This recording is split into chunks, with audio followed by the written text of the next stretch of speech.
How's everybody doing? Good. The title of this talk is inspired by a quote from John Milton. He once wrote, "Commands are no constraints. If I obey them, I do it freely." This was a quote that I looked at and inspired me to reflect before I came to UC Berkeley. And it continued to stay with me after I arrived. In 2013, I was hired as Associate Dean of Students at UC Berkeley. Since that time, I've been Interim Dean of Students and now Interim Associate Vice Chancellor. But the lessons I learned in my first couple years have stayed with me to this day. I remember when I applied for the job, and I looked at the job description, and I saw the typical things in the dean's office, right? Student advocacy, support for first-year programs, crisis management, you name it.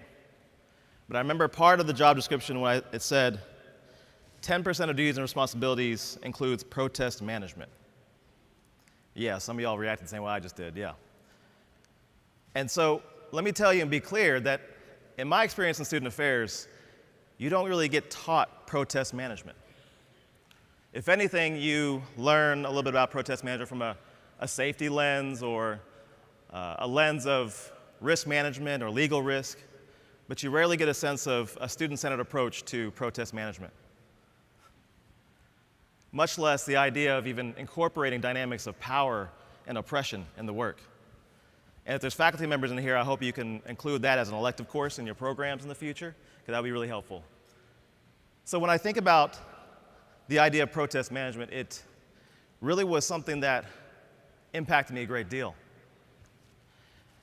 So when I arrived at campus, I remember trying to figure out, what does it mean to manage protests? And I thought about Milton's quote, and it came back to me again, "Commands are no constraints. If I obey them, I do it freely." And so oftentimes, I asked for advice. And much of the advice that was given to me was varied, but oftentimes assumed that I had more power and authority than I really actually had. It was the idea of working with these independent, these critical thinking students, and they would do exactly what I say. And as an administrator, I remember thinking about the engagement with students and the assumptions about me and my identity as an administrator. And the assumption was, because of who I was and because of where I was, any engagement I had with activism was a zero-sum game. It was always going to be on behalf of the institution over our students. And eventually I learned that that assumption isn't entirely correct. I learned that our students are extremely educated. They will work to their own free will and their own drummer's beat, and they will do what they wish to do. They will make decisions on their own. And I learned as administrators, we don't necessarily have to go by the playbook that's only offered to us. I was given a lot of information, but I also was freed by this idea of Milton's quote, "Commands are no constraints." So it led me to another roadmap, another quote that I continue to be inspired by every day. It was inspired by union organizers at one point in time and attributed to them and also to Mahatma Gandhi.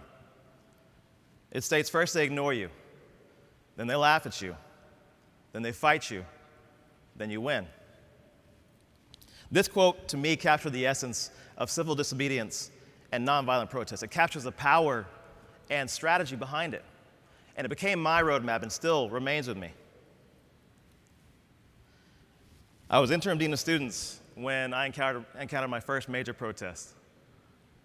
And I remember organizers coming together with students and community members. They marched the streets, they marched on campus, they blocked traffic, and it was incredible to see, actually. They were protesting in support of undocumented students, and they were also critiquing the appointment of UC President Napolitano as our new president, given her background as former Secretary of Homeland Security. The marches took over campus and eventually landed at an administrative building where they occupied it. And I remember hours turned into days. And students were continuing to voice their opinions and their demands that the president step down and a new president be appointed through a democratically elected process. And I remember getting the call to respond, and I thought about this latter quote. First they ignore you, then they laugh at you, then they fight you, and then you win. Of course, this quote was going through my mind at the same time I was probably on the phone calling my friend saying, why the hell did you tell me to apply for this job at UC Berkeley? So I made it through, and I remember thinking about this quote and what it makes me understand how we should respond. So let me share. So when we think about the idea of ignoring someone, when we experience being ignored or silenced, it's one of the most violent things we can do to each other as human beings. There's a reason why solitary confinement is still used as a form of punishment and torture. So the CDC last year did a study on the idea of violence. And when we think of violence, we oftentimes think of physical forms of violence, right? The ideas of murders or shootings, just like in the national climate right now we're talking about. And the CDC found that 17,000 deaths were attributed to homicides last year. Now, while tragic and terrible as it sounds, it pales in comparison to the number of suicides in that same amount of time. And when I thought about this, it reminded me of the pain, the loneliness it can be where someone thinks that they are so alone, they are so ignored, their pain is so invisible that they choose to end their lives alone. As I thought about that, I thought about this demonstration. I thought about what happens if we ignore the voices of our students and don't listen to them. So I remember walking around trying to listen to the chants, look at media interviews, read some of the signs, and try to understand and listen. Laughter and ridicule oftentimes follows being ignored when it comes to responding to social movements. It's a way to poke fun or ignore the pain or the emotion that someone's presenting to you. And you see it oftentimes happens on social media as well. It's meant to disavow and discredit the voice of a social movement. I remember whenever I was responding to this demonstration, I heard cynicism, I heard laughter. Heck, I even laughed a little bit too. I thought about the idea of a democratically elected job. I mean, we don't even have the popular vote to elect our president right now. So I thought to myself, what does this mean? But I had to check myself too. I had to say to myself, don't get caught up in the idea of mocking something until you actually understand it. Focus on the understanding. And this part of the quote, the they in this quote, part of the quote, becomes us. Not necessarily you personally, but it becomes us and they because of the institutions in which we work for and support and we're employed by. And when our institutions get to a point in which they feel the need to fight back, it gets to a volatile point in response to social movements. It becomes something potentially harmful. And this is when organizations turn into something that replicates our human nature. We're oftentimes socialized to be very violent. We're taught if you are hit or punched or pushed, you push back, sometimes twice as hard, sometimes 3 times as hard.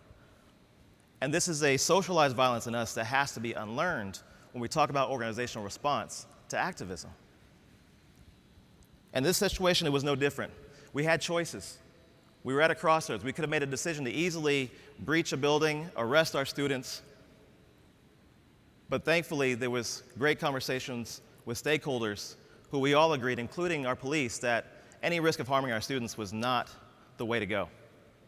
Because we recognize the idea of winning in this situation, when you put it in a college context, there are no winners if we have to employ violence in the process of responding to activism.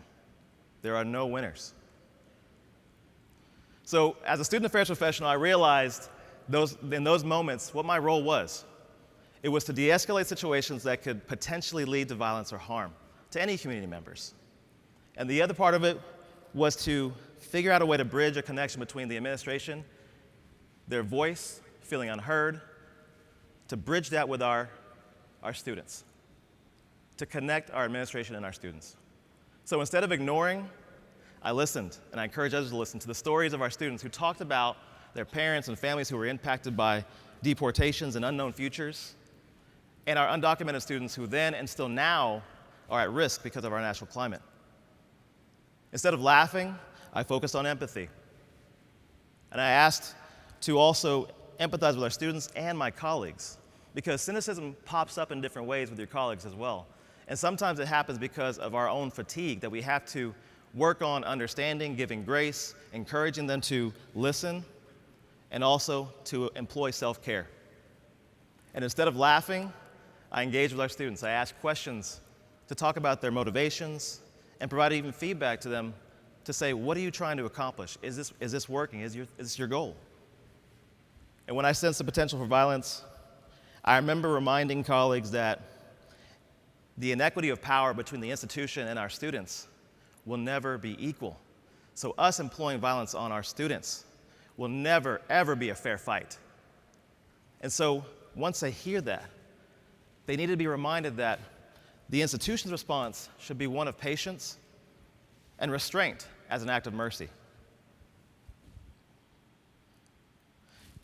For us, for many of us in this room, we are responsible for being the ones to be patient and listening, because you have the ability and the potential to not only respond to activism, but to humanize our institutional response.